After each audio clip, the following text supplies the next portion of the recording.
Hello everyone. आज हम लोग बिहार शिक्षक की जो 6 to 8 वाली गणित और विज्ञान की है, इसमें हम लोग विज्ञान का साइंस का क्लास 8 की एनसीईआरटी के कुछ क्वेश्चंस हैं वो देखेंगे हम लोग।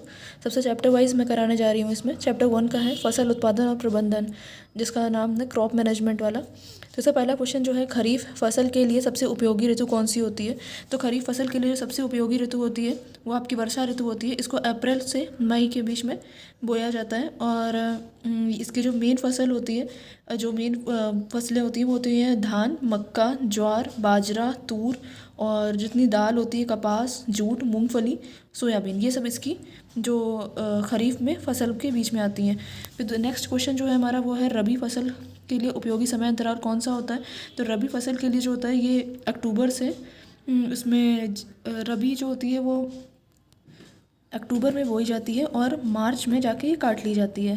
तो इसमें जो आते हैं, इसमें गेहूँ आता है, जौ आता है, मटर आता है, चना आता है, ये सब इसमें आते हैं। उसके बाद क्वेश्चन नंबर 3 देखें, कौन सी खरीफ फसल है। तो खरीफ फसल अभी कौन सी होगी इसमें होगी सोयाबीन। इसमें हो जाती है सोयाबीन, क्योंकि मटर और चना, सरसों, ये सब तो खरीफ रबी में आ जाती हैं। सोयाबीन जो होता है वो खरीफ में आता है। फिर आ जाता है क्वेश्चन नंबर 4 पे, निम्न में से कौन सी रबी की फसल है। तो रबी की फसल इसमें हो जाएगी, सबसे पहले ही बताई थी गेहूँ, ये जो होएगी ये रबी की फसल हो जाती है। और बाकी सोयाबीन ये खरीफ की हो गई, मक्का भी खरीफ की हो जाती है, धान भी खरीफ की हो जाती है। क्वेश्चन नंबर 5, निम्न में से कौन सी सिंचाई के आधुनिक विधियाँ हैं। तो आधुनिक विधियों में कौन सी विधि आएगी। सबसे पहली चीज़ आधुनिक विधि मतलब जो आजकल यूज़ करी जा रही है, आजकल जो यूज़ कर रहे हैं वो इस हिसाब से यूज़ करते हैं कि पानी की जो बचत हो सके उसमें। तो चेन पंप ये सब पुराना हो गया, ढेकली तो बहुत ही पुराना हो गया, उत्तोलक तंत्र भी पुराना हो गया। ड्रिप इरिगेशन जो होता है, जिसमें जैसे कोई फसल होती है ना, उसमें जा जाके उसके जो जड़ होती है वहाँ पर जाके उसको पानी दिया जाता है, तो उसको बोलते हैं ड्रिप इरिगेशन। बूंद बूंद करके पानी जाता है ताकि ज़्यादा पानी वेस्ट ना हो। क्वेश्चन नंबर 6 पे जाएंगे तो यहाँ तो निम्न में से कौन सा कटाई पर्व की तरह मनाया जाता है। तो इसमें होली, पोंगल और बैसाखी ये जो होते हैं, इसमें चारों जो होते हैं, देखिए बैसाखी जो होता है वो पंजाबियों का होता है, तो ये हो जाता है। पोंगल भी केरल में मनाया जाता है और होली हम लोगों का। इसमें नया फसल जो होता है उसी की आहुति दी जाती है। तो इसमें से हो जाएगा, इसमें से सभी। क्वेश्चन नंबर 7, एक अनाज फसल को पकने के लिए औसतन कितना समय लगता है। तो औसतन जो लगता है इसमें 3 से 4 महीने। कोई फसल होती है, रबी की हो या खरीफ की हो, किसी की भी हो, वो 3 से 4 महीने में पक जाती है।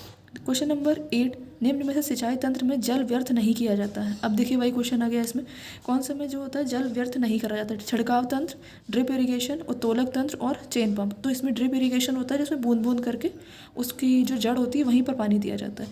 क्वेश्चन नंबर 9, मक्के की खेती के लिए आवश्यक में कौन सी स्थिति आवश्यक नहीं है। मक्के में क्या हो जाता है, उच्च तापमान, कम तापमान, आर्द्रता और वर्षा। आर्द्रता को इंग्लिश में बोलते हैं ह्यूमिडिटी। तो इसमें रहता है कि मक्का जो होती है हमारी, ये खरीफ की फसल होती है, जो कि कौन सी वर्षा ऋतु में बोई जाती है, तो उन्हें खरीफ फसलें बोला जाता है। धान हो गया, मक्का, सोयाबीन, मूंगफली और कपास, इन सब में ये यही सब आती है। तो मक्के की खेती में क्या होता है, हम लोग को कम टेम्परेचर की ज़रूरत होती है। जब सर्दी में आ रहा है तो टेम्परेचर कम हो जाता है, तो उच्च तापमान की हमें ज़रूरत नहीं होती है। उसके बाद आते हैं क्वेश्चन नंबर 10 में। क्वेश्चन नंबर 10, अदरक का प्रवर्धन सामान्यतः किस उपयोग में किया जाता है। अदरक का प्रवर्धन इसको किस रूप में किया जाता है, बीज में, तना, जड़ और पत्ता। तो इसका सही आंसर हो जाता है तना, जिसको प्रकंद बोलते हैं, तना याद रख लीजिए, स्टेम। उसके बाद आ जाता है क्वेश्चन नंबर 11, निम्न में से कौन सा कथन जैविक खाद के लिए सत्य नहीं है। तो कौन सा कथन सत्य नहीं, यह मिट्टी की जल धारण क्षमता को बढ़ाता है, जैविक खाद इनमें से सभी पोषक तत्वों का संतुलन होता है, यह मिट्टी को ह्यूमस प्रदान करता है, जो कि सही बात है, यह मिट्टी की संरचना में सुधार करता है। खाद हम लोग जैविक खाद इसीलिए डालते हैं ताकि मिट्टी की संरचना में सुधार हो सके। तो इसका आंसर कौन सा हो जाएगा, इसका आंसर हो जाएगा सेकंड, क्योंकि सारे तत्व पोषक तत्वों का संतुलन होता है। पोषक तत्वों का संतुलन नहीं होता, क्योंकि सब में अलग अलग पोषक तत्वों की जरूरत होती है, तो अलग अलग दिया जाता है। फिर आते हैं क्वेश्चन नंबर 12 पे, भूसी को अनाज से किस प्रकार अलग किया जाता है। तो इसको इंग्लिश में बोलते हैं, जो पीट पीट के अलग करते हैं तो उसको बोलते हैं थ्रेशिंग, हिंदी में बोलते हैं गाहना।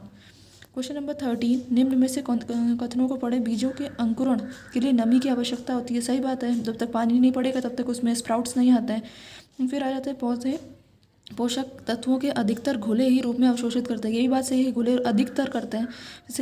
सिंचाई जो है फसलों को पाले और गर्म हवा से दोनों से बचाती है, ऐसा नहीं है। सिंचाई के मिट्टी की बनावट में सुधार, ऐसा नहीं है। सिंचाई जो होती है वो पानी की आपूर्ति करती है, बाकी कुछ नहीं करता। तो इसका आंसर हो जाएगा पहला और दूसरा। फिर आते हैं क्वेश्चन नंबर 14 पर। निम्न में किसान खेत से खरपतवार हटाने के लिए निम्नलिखित में से कौन सा उपकरण यूज़ करता है? तो कुदाल यूज़ करता है।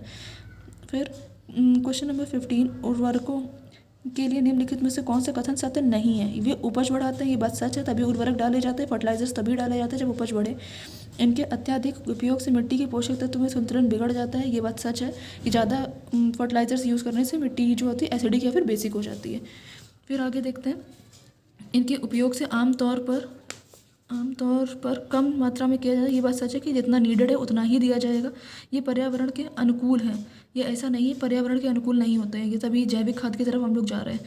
फिर क्वेश्चन नंबर 16, फसल पौधों के खरपतवार के लिए हानिकारक प्रभाव के बारे में कथन नीचे दिए गए हैं। ये कटाई में परेशान करते हैं, खरपतवार जो होते हैं कटाई में परेशान करते हैं। फिर दिया हुआ है वे फसल के पौधे के स्वास्थ्य रूप में बढ़ाने में मदद करते हैं, ये भी गलत है। वे पानी पोषक तत्व तथा प्रकाश के लिए फसलों के साथ प्रतिस्पर्धा करते हैं, ये बात सच है। वे पौधे की वृद्धि के लिए प्रभावित करते हैं, ये भी बात सही है। तो इसका कौन सा हो जाएगा? पहला, तीसरा और चौथा, ये सही हो जाएगा। क्वेश्चन नंबर 17, मिट्टी की परत को ढीला करने के लिए और पलटने की प्रक्रिया को क्या बोलते हैं? इसको हम लोग जुताई बोलते हैं, जो करी जाती है हल लेकर, ताकि मिट्टी की परतें जो हैं वो ढीली हो जाए और पानी अंदर एब्जॉर्ब हो सके। फिर आता है क्वेश्चन नंबर 18, हमारे देश में मानसून का मौसम किन महीनों में होता है? तो हमारे देश में मानसून कब आता है? जून में आता है और सितंबर में लगभग चला जाता है। इस समय मानसून नहीं रह गया है। जून से लेकर सितंबर के बीच में ही जो बारिश होती है उसको हम लोग बोलते हैं मानसून।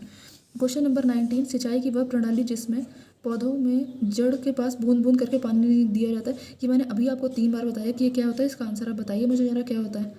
चलो मैं बता रही हूँ, इसका आंसर होता है ड्रिप इरीगेशन। ये होता है ड्रिप प्रणाली। अगर आपको इसकी PDF चाहिए हो तो आप, मेरा टेलीग्राम ग्रुप है इसी की डिस्क्रिप्शन में दिया हुआ है, आप इसको डाउनलोड कर लीजिएगा और उसमें ऐड होके इसकी PDF ले लीजिएगा। Thank you.